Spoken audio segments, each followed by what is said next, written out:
Good evening, and once again, this is the July 27, 2014 meetup of the Constitution Society in Austin, Texas. And I'm John Roland. Recently, I've been involved in a forum called Equality by Lot. You can look it up, easy to find. You can also go to my website, sortition.net. That's SORTITION.net. And you can find a link to it there. It's the discussion forum for a lot of advocates of selecting public officials at random instead of electing them or appointing them in the way we do now.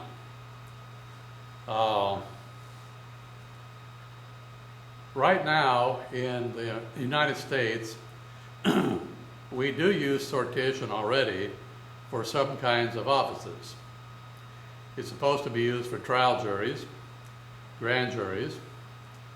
It is used to some degree for judicial panels. In a multi-judge court, like say the Ninth Circuit, cases are initially randomly assigned to randomly selected panels of 3 judges from the approximately 28 members of the Ninth Circuit. And then if they need to appeal it, they can appeal it to the Supreme Court, or they can appeal it to a panel of more judges selected at random, could be by 9, say, or even by an en banc of, let's say, 27 of the 28. So if you have a multi-judge pool you can draw from, you can use sortition to try to make sure that the litigants can't forum shop. In other words, they can't pick a court where they know the judge and know how the judge is going to decide their cases.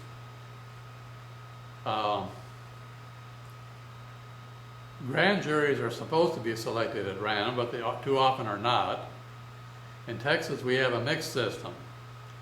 And some counties select them at random, and in some cases they're appointed among a pool of volunteers by senior county officials, which tend to result all too often in selecting some of their cronies.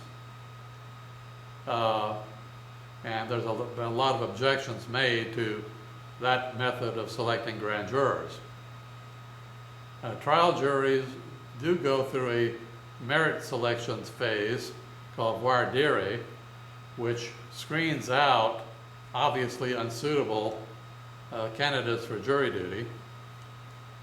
Each side in the case gets a certain number of strikes, jurors they can exclude without explaining their decision, and then perhaps a certain number where they have to be able to justify excluding them.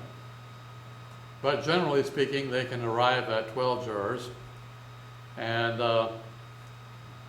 they are more or less representative of the community. Now the problem comes in, however, in the big problem for our political system is what is sometimes called the public choice problem. What this means is that, particularly in legislatures, those who are most interested in the ways that decisions are made, usually because they have a monetary stake in it, invest the most to influence the way those decisions are made. So you'll get special interests donating money to election campaigns, setting up lobbying organizations in Washington, D.C., of course in state capitals. Donations are an important source of such influence, but so are grassroots efforts organizing the voters to support candidates or to support measures that the special interest favors. All of that is supposed to be, at least under the Constitution, perfectly legal, but there have been attempts made to legislate against it, usually to favor incumbents. The Citizens United decision was essentially a way of cutting back on attempts of that kind. But it does raise the question about whether we want our public decisions, particularly our laws generally, to be made with the undue influence of special interests. After all, most ordinary people can't afford to send a lobbyist to Washington. They can't afford to make, a maximum contribution to anybody's campaign, or to bundle money from many donors, or set up a super PAC. They just can't afford to do that, nor are their stakes high enough in the way decisions are made that it's a rational choice for them to do so. So the influence tends to fall on those with the most to gain or to lose. And sortition is intended to be a way to avoid that by, in the case of legislators, selecting legislators at random, perhaps in a multi-stage process that allows for some kind of merit screening. So you might randomly select a large panel of people who then would nominate a list of candidates for the next round, the next drawing. And then you'd have a random drawing from among those candidates to arrive at a smaller set who would then perhaps be asked to nominate candidates for the next round and so forth. So by alternating between random selection and screening for merit, no one could guarantee the election of any particular candidate that might be under your control. What you'd have to do then is to educate the people, the public generally, and the pool of all the people with good reputations that might survive the merit screening process. So you couldn't just buy one candidate, you'd have to influence the entire base of, the selection base. So that in general seems like it would be an important and worthwhile reform. It would also mean, of course, that since a member was ultimately selected at random, he couldn't run for re-election. Everybody, all of them would serve only one term unless the selection was to a longer term with perhaps a retention election in between, such as is done for members of the California Supreme Court. They're appointed or elected initially, but then they're subjected to a retention election where people have a chance to vote them out of office, not to replace them with anyone in particular, but just to create a vacancy. So there are a lot of alternatives to how things could be done. Now, one of the things that I have proposed is to select members of the United States Senate that way. The Constitution does not now say how members of the Senate are to be nominated, or for that matter, members of the House. There's no reason in principle under the Constitution as presently written on the 17th Amendment why they could not set up a multi-stage sortition and merit filtering process to narrow down the candidates to two and then submit the final two to the voters in an election.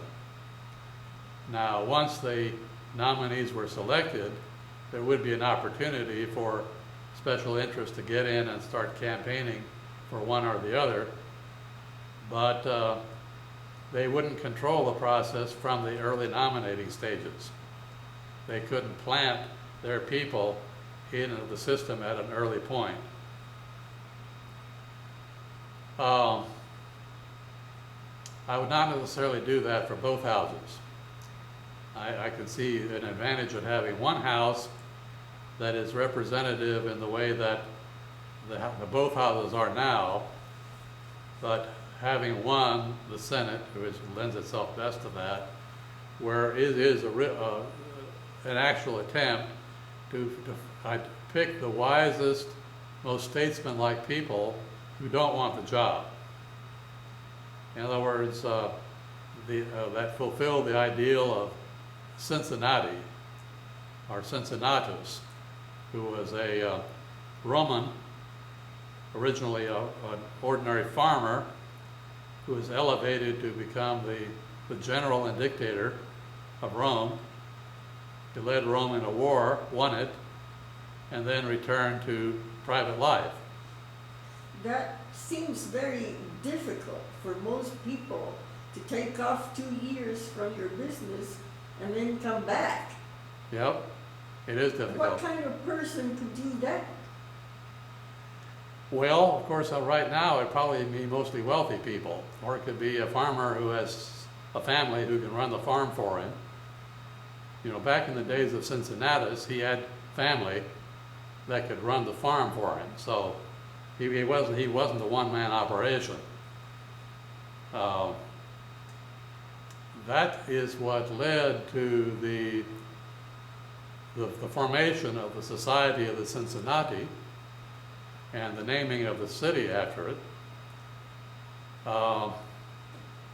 Cincinnatus was upheld as an ideal of a public servant for whom public service was not a career, but only something that he reluctantly agreed to do for the duration of an emergency or a term of office, and then left.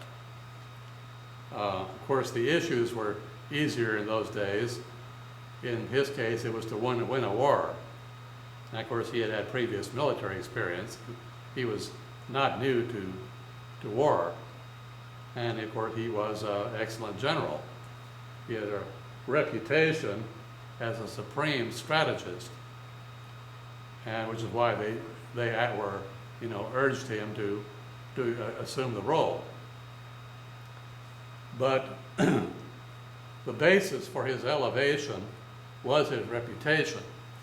It wasn't because some special interest donated money to get him elected. And that is a critical factor. For 529 years, the city of the Republic of Venice was ruled by a chief executive called the Doge, which comes from the Latin duxus, meaning commander. It's the same origin as the word duke. Originally, dukes were the generals under the immediate supervision of the king.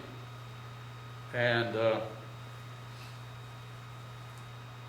so he didn't assume the role, the title of king. He was, after all, a republic. But starting in 1268, actually before that, but that's when they settled on the system for selecting him. They adopted a multi-stage process, alternating random selection with merit selection. Now, the reason why they did that is because Venice was dominated by a few powerful families who were constantly contending with one another. In fact, they were constantly on the verge of breaking out in a civil war. the story of Romeo and Juliet, although not based in Venice, could have been based in Venice, because there was that kind of conflict between families. So the people of Venice, including the aristocrats, said that we need to have a strong leader, but it can't be someone who's under the thumb of any of the powerful families. It has to be someone who is independent of them. So this method of selecting the Doge was designed to accomplish just that. For 529 years, until Venice was invaded by Napoleon, they were selecting fairly good leaders who, although they did enjoy wealth from their position, and they did serve for life, they couldn't inherit, the job was not inheritable, and the Doge couldn't set up his son to succeed him. Again, when he was surveying the forms of government in Europe, John Adams, in his book, Defense of the Constitutions, described Venice as a aristocratical republic, because the selection pool for the job of Doge was limited to people with some aristocratic credentials. He wasn't open to the general public, to the ordinary seamen or, farmers or whatever. You had to have some money or family connections or something. So that's why he called it an aristocratical republic. Still, he was stable. Venice was very prosperous throughout that period. He took an invasion by a foreign power to end it. And it's sometimes held up as an example of how to do sortition right. And in fact, there's been a recent movement, I'm in contact with some of its leaders, to have Venice declare independence from Italy. They want to set up their own country, which is an interesting concept. I don't know how far it'll get, but they want a Republic of Venice, and I'm talking to them about selecting their public officials the way they did during this period in the history of Venice. So it'll be interesting to see what comes of that. And by the way, one of the motives for their desire for independence, in fact, for much of northern Italy, for that matter, is that the northern Italy and southern Italy are somewhat in conflict, because the southern Italy is a net drain on public resources, most of which is produced in the north. And there have been some calls, too, to split up the country into a northern half and a southern half, just for that reason. Originally, the southern part of Italy was a separate country. In fact, it was once combined with the island of Sicily, and they're called the Two Sicilies. Later separated into two countries. But the effort to unite Italy as a single country in about 1870 was a powerful nationalist movement, but now it's beginning to fray a little bit, because there's so many unproductive people in the southern part of the country compared to the northern part. So again, let's just see what comes of that. Anyway, it just goes to show that these discussions are not just academic. There are movements out there that, in which this sort of thing is actively discussed. Then, of course, we have various administrative boards and commissions. many administrative boards and commissions are, if not selected at random, at least selected to be representative of various factions. So if those who set up a commission or board want the board's decisions to be respected, they generally try to make sure that every view is represented so that the final decisions are not just the product of one faction, but are representative of a broad consensus. And of course, many of them try to make decisions by consensus, but that doesn't always work. I've also advocated similar configurations for political subdivisions like states, counties, cities, and wards.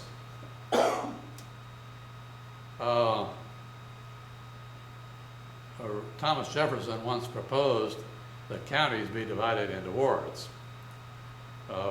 He didn't name the number, but he was discussing, let's say, neighborhoods of about 3,000 people each. And that would be about the size of a modern school district. In fact, his idea was that the wards would be in charge of public education. Also, that they would have a constable, kind of like a sub-sheriff, a judge, and various other public officials, and they would decide as many issues as possible at the ward level before elevating them to the county level or the state level or, of course, the federal level. Now, his idea has never really been adopted, at least completely, but elements of it are still with us in the form of, let's say, school districts, water districts, taxing districts, various other things, health districts, so the hospital districts. So there are various kinds of sub-county, or sometimes super-county, arrangements like that, which have been developed sort of on an ad hoc basis, but we can begin to ask whether it might not make sense to do it on a somewhat more organized basis and simply divide counties into, well, today the voting precinct corresponds to that too. Well, it wouldn't take too much to give the voting precincts not just a party chairs, but their own law enforcement officers, their own judges, their own courts, their own resources, taxing authority perhaps, all kinds of things, and move as much as possible of the functions of government down to the local level, the level of, say, like a voting precinct. So the foundation for doing that is certainly there. The great temptation is always to move power upward in order to realize economies of scale. But where government is concerned, you don't always get economies of scale. You might think you do on things like purchases of goods and services, but you're likely to actually waste a lot of money too. And so it remains to be seen whether it might not be more efficient as well as better government if we were to move as many of the functions of county government in particular down to the level of the ward, or similar, as I said, to a voting precinct. So these are some of the ideas I have on the subject. The article that this is a comment to was posted by one of the members, in which he compared advocacy of such random sortition, random selection of officials, to neoconservatism. which he describes as a movement to spread democracy around the world, to encourage, sometimes even set up, democratic regimes, in the hopes that if the world can go completely democratic, that we'll have a more peaceful world, and that we won't have a need for an expensive defense establishment or for so much warfare. It's a nice dream. Of course, we can see how it's working out in some areas. A lot of our Western ideas about self-government don't export very well. There is opposition to them.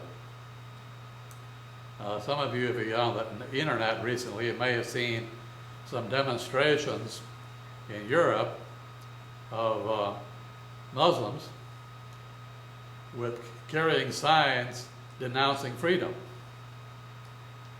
denouncing self-government, denouncing democracy. They want a caliphate, an absolute ruler, a theocrat, and who would mercilessly apply severe Sharia law and would be accountable to no one except Allah. Now, that's an interesting idea, of course. There have been monarchist movements in the past. The experience of Europe has been a contest between monarchist movements and Republican movements. The United States is a product of that contention. The crack in the monarchist dike was broken in England with the Magna Carta in 1215, and again in 1264 when with the provisions of Oxford, which were led by Earl Simon de Montfort, until he was killed along with his followers at the Battle of Evesham in 1265. I'm sorry, it was 1258 when the provisions were adopted.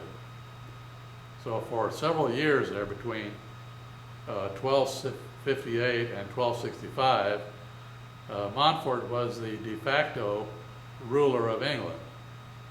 He had the king as a prisoner and ruled in his name, but he didn't let him do anything.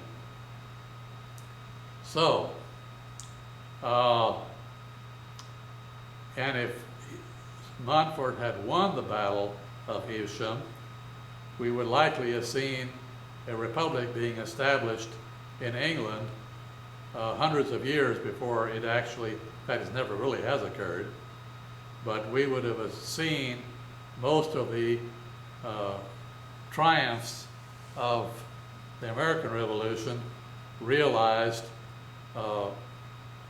about 550 years sooner than they were. So we might be living in a very different world now if he had won. The point of all that is that it's been a long struggle, still not over, and monarchism keeps raising its head and causing trouble.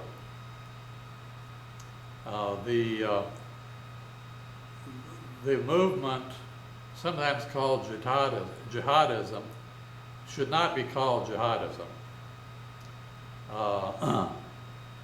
You could call a religious group associated with that Salafism, but the main thing that distinguishes the movements like Al-Qaeda or the Islamic State of Iraq and Syria, they're now calling themselves just the Iranic Islamic State, and they've declared it a caliphate, and its leader as the caliphate, as a caliph. What they're doing is they're repeating history. The very first caliph was named Abu Bakr. And this guy, the leader of ISIS, has adopted the name Abu Bakr al-Baghdadi. He's not really from Baghdad, he's from Samarra. But what he's doing when he adopts that name is he is invoking the first caliph and is proclaiming that he intends to establish the caliphate in Baghdad. Now, previously, it's been in places like Damascus. There was a caliphate in Granada in the Iberian Peninsula. So there have been multiple caliphates over the centuries, but they're invoking the first one. And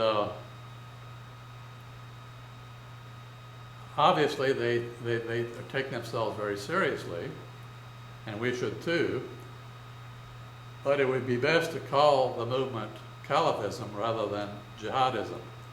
To call it jihadism is to pay them a compliment.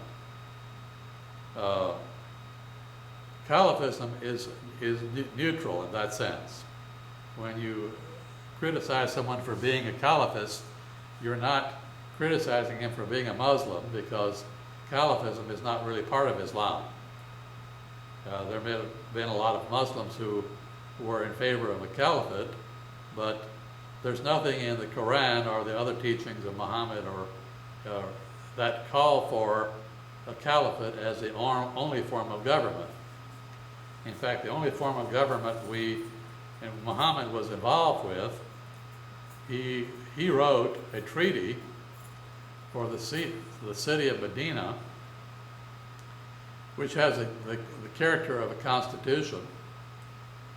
He was essentially to govern the city of Medina, and it provided for equal treatment of the various religious sects within the city of Medina. Muslims, Jews, Christians, pagans, or whatever.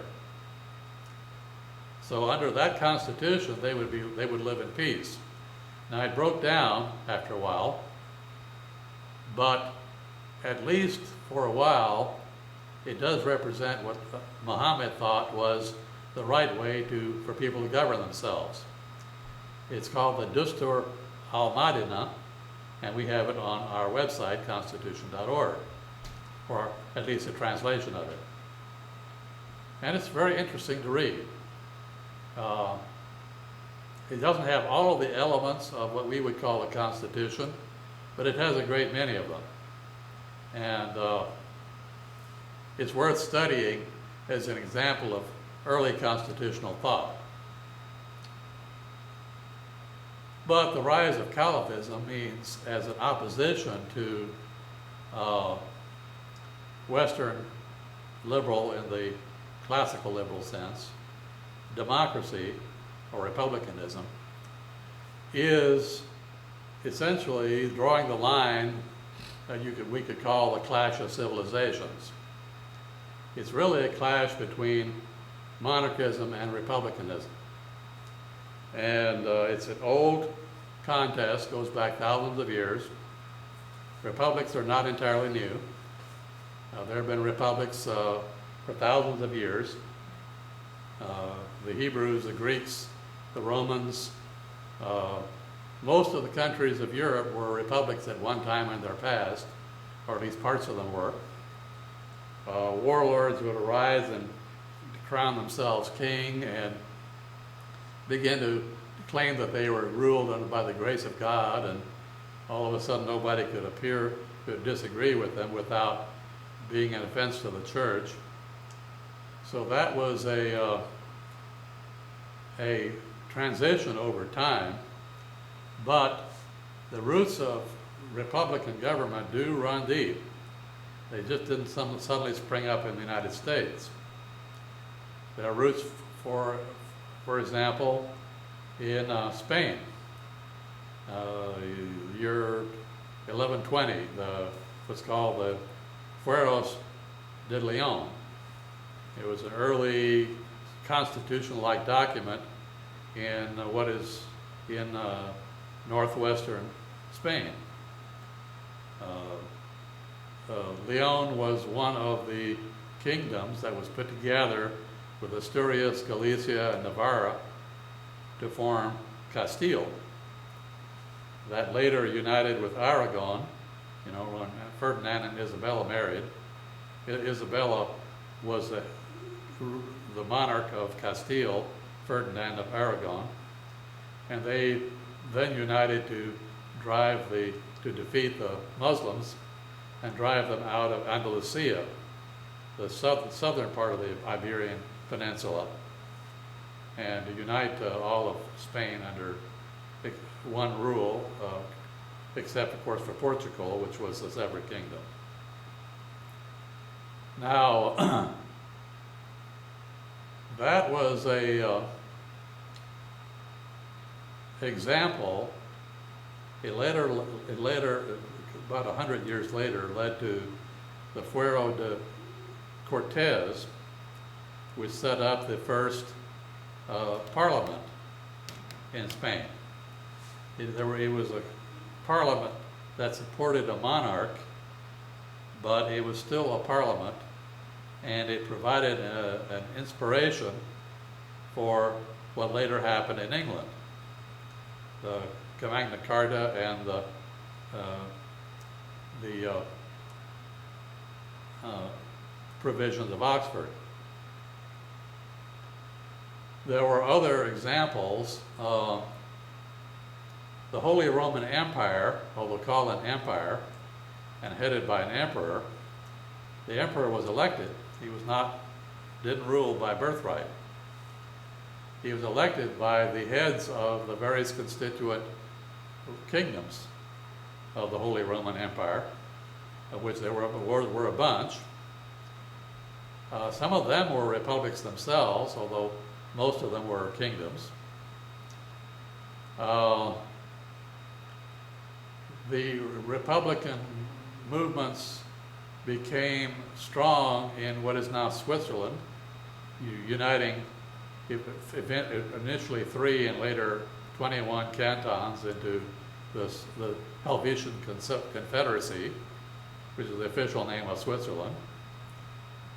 The Union of Utrecht united the Netherlands, the Low Countries, into a republic. So there was a lot of work going on in Europe and the area around the Mediterranean, going through Republican phases, then falling into monarchy, sometimes going back to Republican government, and so forth. So there's a constant ebb and flow of tension between the two ideas of governance.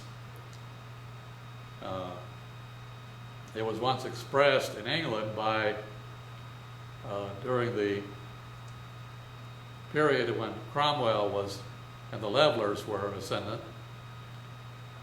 by a royalist. Of course, Cromwell was opposed to a true republican form of government. His Commonwealth was really a dictatorship. Some of his followers later turned against him, they called them the Levellers, and called for a true republic, a parliament. And a monarchist once said of their ideas that a commonwealth is not fit for the people because the people are not fit for a commonwealth. So it all turns on the conception that leaders and aristocrats have of the ordinary people and their capacity for self-government. And I think we've seen in many countries throughout history that that is often a well-founded concern. When the French tried to imitate the American Revolution, in 1789, things went very, very bad. Now, a lot of their ideas survived, but not before going through a period of dictatorship, Napoleon, and monarchy, successors who also call themselves Napoleon, before finally emerging as a republic. So it's been a struggle through more than maybe, well, historical records on the subject goes back 3,000 years. I mean, the ancient Hebrews were, originally, during the period of the judges, were a kind of aristocratical republic of people they translate as judges. They were really, local leaders who combined the various functions of government. One of whom, by the way, was a woman. Deborah is famous not only as a judge, but as a war leader. In fact, her men refused to go into war unless she was at their side. She also, of course, predicted not only that they would win, but that it would not be them who won, but it would be a woman who would kill the leader of the opposition, and she did that. And like you said, I think a lot of those monarchies or dictatorships, most people who live there believe that people are not capable of governing themselves. And that's what their problem is. That's why they want their dictatorships. Yeah. Yeah. The trouble with people who are not ready for self-government is that most of the time they know they're not ready for self-government. They don't believe they're in themselves. Yeah, right, exactly. And of course, there's always somebody to take advantage of that lack of confidence. Yeah. So to govern yourself, you have to have some confidence that you and your countrymen will do what it takes, which usually means a lot of personal sacrifice. You may even have to sacrifice your life. But you have to be willing to stand up for what's right and get others to do the same. And if enough people do that, if you can get a critical mass of leadership to stand for self-government, you can pull it off. And many countries have managed to do that. But often only after some really bloody and tragic periods in their history. We can see, for example, in Latin America, how they started out with a monarchical tradition compared, for example, to North America or the British America, where the British immediately came in. They started treating the Indians well, made treaties with them, respected the treaties for the most part, and they gave everybody land. They made everybody landholders. That were particularly led by John Locke, famous for his second treatise on government. But John Locke also wrote the Constitutions of Carolina, which then meant not the Carolina we mean today. It included North and South Carolina, but it also included most of Virginia and Georgia and so forth. So it was a larger territory. Now the Constitution was not adopted, at least not in whole, parts of it were, but it called for granting land to all settlers. If you settled in the New World, you got a parcel of land that was yours. So it turned the entire continent ultimately, because this process was, when we went through Homestead Acts and other phases, where people who came here could acquire for little or no money large parcels of land and become gentlemen farmers. And that became the basis for civil society. Well, in Latin America, it was mostly conquerors who set themselves up as monarchs or sometimes claimed to rule in the name of the monarch, but the monarch was thousands of miles away, and set up large landholdings for themselves and treated the common people as slaves. We have seen hundreds of years now of turmoil in Latin America, in which dictatorship alternates with Republican government, and sometimes the survival period for Republican government is pretty short. Texas is now part of the United States because a dictator deposed the Republican government in Mexico and made trouble for everybody, including his fellow Mexicans. What he did was intolerable, and he lost a large part of his country for doing that.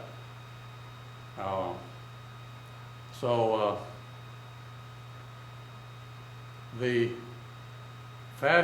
I think we could call it fascist spirit, is still alive and well in almost every country, and particularly in Latin America, but it stems back to the way it was settled and governed during its initial colonial period. And had that been done differently, the history, I think, would have been a lot brighter than it has been. But again, the question arises, well, what do you do in countries where the Republican impulse is very weak? Now, we've seen in Egypt, for example, a strong Republican impetus in the streets of Tahrir Square, which led to the deposing Mubarak,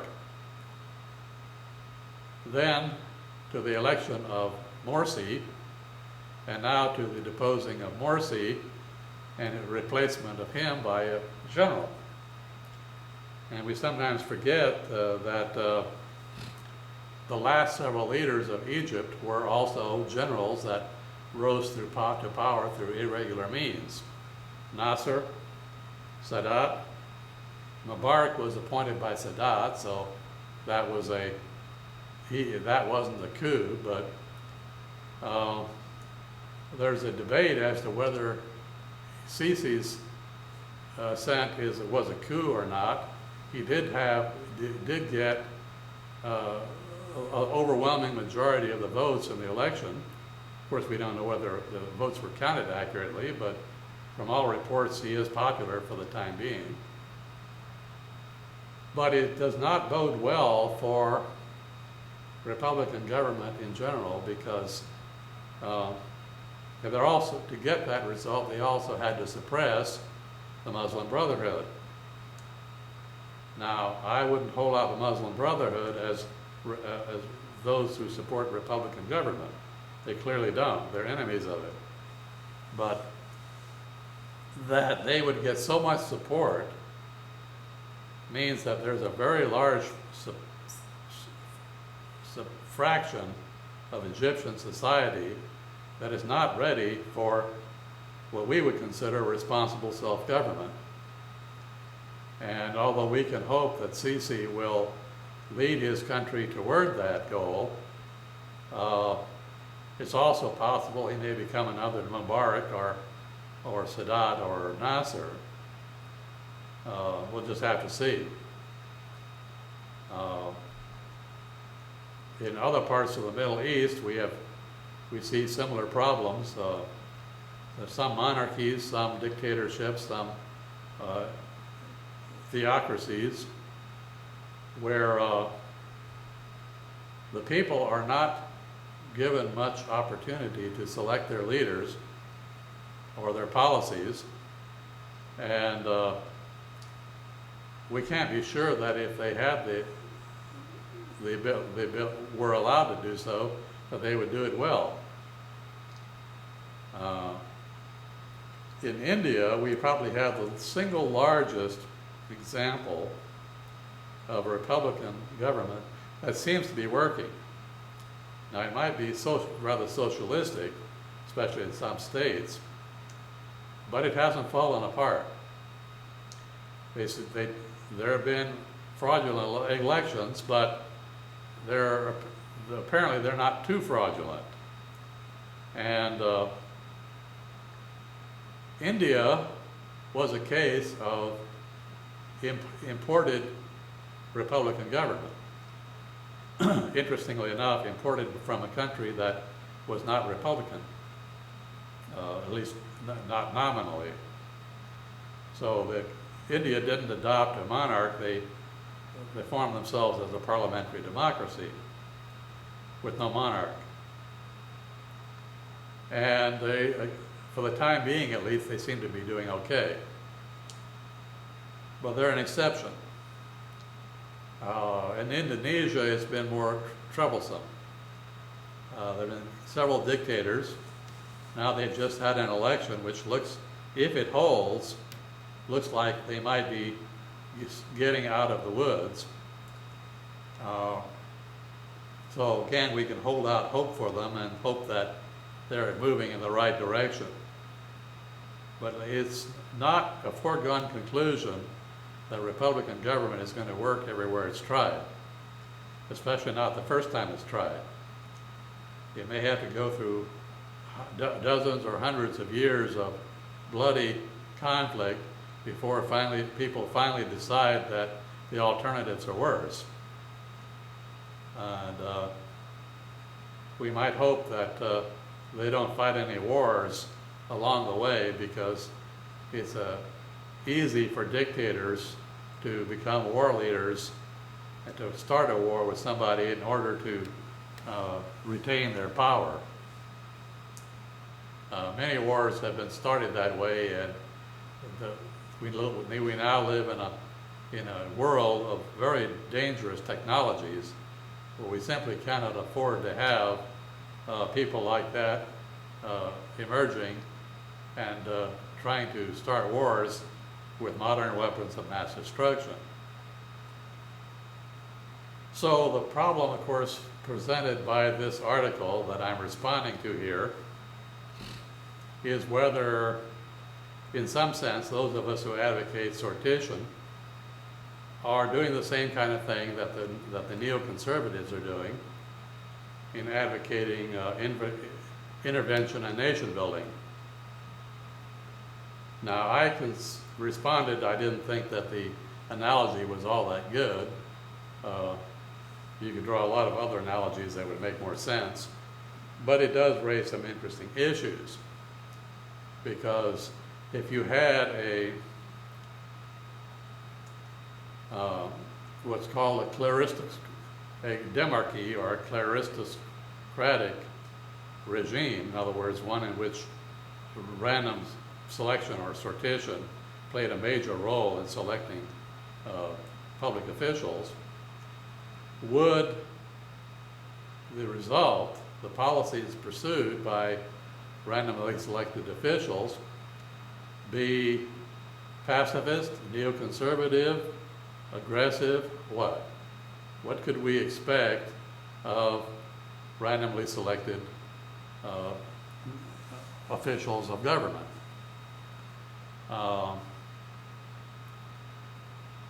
It's not clear. The usual mantra is that democracies don't go to war. Only dictatorships go to war. Well, that's not strictly true. Of course, they certainly go to defensive wars. But of course, you could also have examples of going into preventive wars. And once you cross the line into preventive wars, then the line becomes very difficult to tell what you can expect of democratic or majoritarian or kleristocratic government. So these are the kind of discussions many of us are conducting. Now, one could argue that this is kind of a wool gathering, that it's idle thought that isn't going to lead to anything. However, there are increasing calls, even in the halls of power, for making more use of sortition as a way of selecting officials and making decisions. And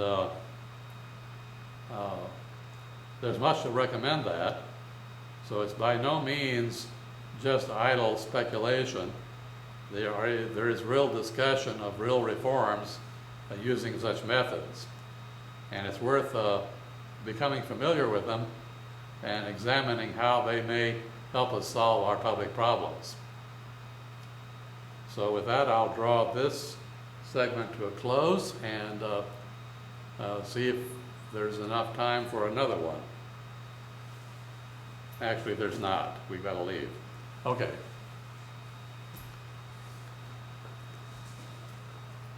Let me go to the back.